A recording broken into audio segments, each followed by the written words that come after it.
Bonjour à tous et à toutes. Je fais une vidéo suite aux commentaires que j'ai reçus sur l'ensemble des shorts que j'ai réalisés sur la question de l'esclavage par rapport aux réponses à Monsieur Jack Le Fou.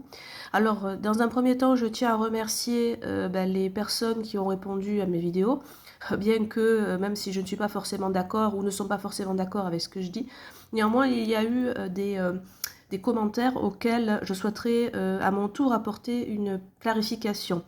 En fait, on m'a dit qu'il a fallu attendre un être humain, dont le pape, qui a condamné l'esclavage dans la bulle que vous voyez à l'écran, qui est Sublimis Deus, et que j'ai montré dans les différentes vidéos comme source.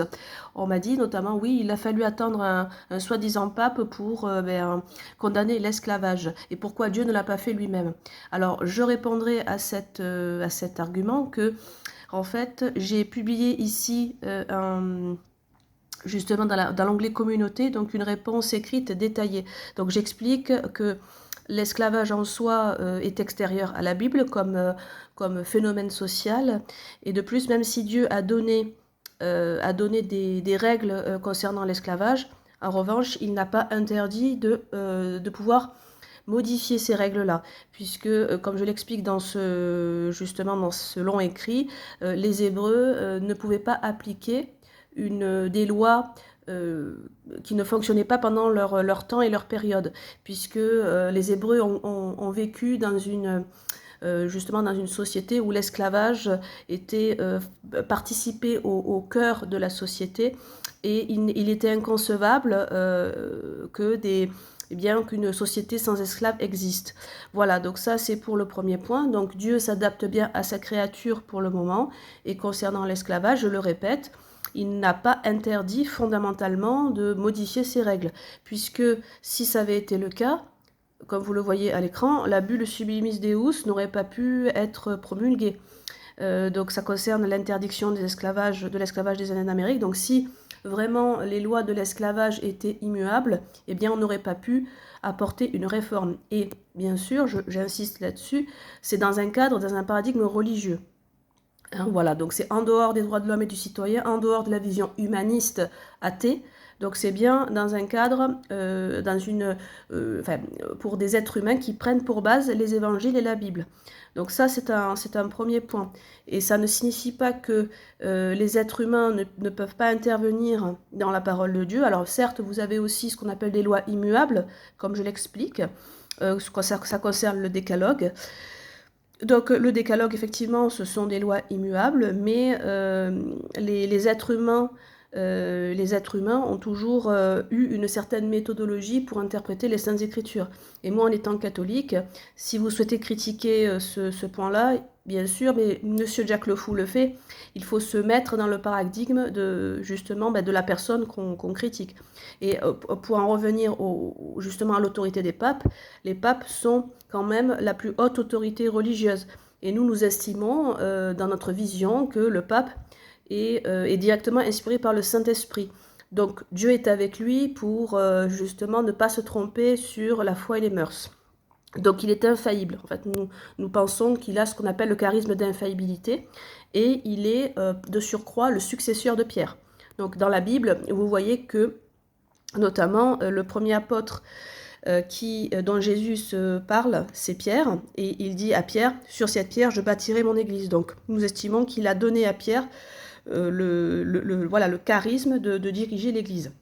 Et tous les papes depuis Pierre sont ses successeurs, ses dignes successeurs. Donc voilà, donc j'ai répondu. J'espère que les personnes qui écouteront cette vidéo liront ce post et me donneront leur avis là-dessus. Donc j'explique bien l'évolution qui a existé pendant la période de l'Ancien Testament. Donc une loi où l'esclavage s'impose. Et ensuite, avec la nouvelle alliance promulguée par notre Seigneur Jésus-Christ, qui est le Messie, puisqu'un Messie, dans la vision catholique, c'est un sauveur. Et justement, les promesses que fait Dieu à son peuple hébreu, au peuple hébreu de l'Ancienne Alliance, eh bien, elles prennent justement un certain temps à se réaliser. Donc une fois que la prophétie du Messie, le Rédempteur, est arrivée, notre Seigneur Jésus-Christ, qui est le Fils de Dieu, donc il est la deuxième personne de la Trinité, donc vous avez le Père, le Père qui est la première personne, le Fils qui est la deuxième personne, et le Saint-Esprit qui est la même personne égale, enfin qui est la troisième personne. Donc cela compose la Trinité, Père, Fils et Saint-Esprit, qui sont un seul et même Dieu. Le Père n'est pas le Fils, le Fils n'est pas le Père, et le Saint-Esprit n'est ni le Père ni le Fils. Donc pour vous dire que notre Seigneur Jésus-Christ est Dieu et il a l'autorité pour modifier certains commandements. Donc comme je l'explique encore dans cet écrit, il y a justement une ouverture plus grande à la compassion envers les faibles et les opprimés. Quand notre Seigneur Jésus-Christ donne le commandement sur l'amour, on passe, si vous voulez, à un monde de l'Antiquité qui est régi par la loi du talion, donc c'est rendre œil pour œil, dent pour dent, pour ceux qui ont entendu parler de cette règle. Donc on rend le mal par le mal, mais avec notre Seigneur Jésus-Christ, comme il accomplit justement la loi des prophètes, il donne une loi supérieure, en sachant notamment le fait d'aimer les ennemis et de prier pour eux. Voilà, puisque comme Dieu est amour, il aime également les pécheurs et les méchants et souhaite leur salut. Donc c'est pour ça que Dieu, notre Seigneur Jésus-Christ, nous demande de prier pour nos ennemis. Et justement, dans le cadre de ce nouveau commandement sur l'amour qui surpasse et accomplit l'ancienne alliance, vous avez bien, comme vous le voyez ici, donc la compassion amènera progressivement, je vous lis le texte, cette compassion amènera progressivement à s'interroger sur les ravages de la traite des êtres humains dès le Moyen-Âge chrétien avec l'action de Sainte Bathilde au royaume des Francs du 7e siècle après Jésus-Christ. Donc voilà, donc vous voyez bien une évolution au sein même de la religion qui fait que, eh bien, nous ne voyons plus les êtres humains comme des simples objets. En fait, nous n'avons plus la même notion de la compassion et nous évoluons en fonction de ce que Dieu nous dit.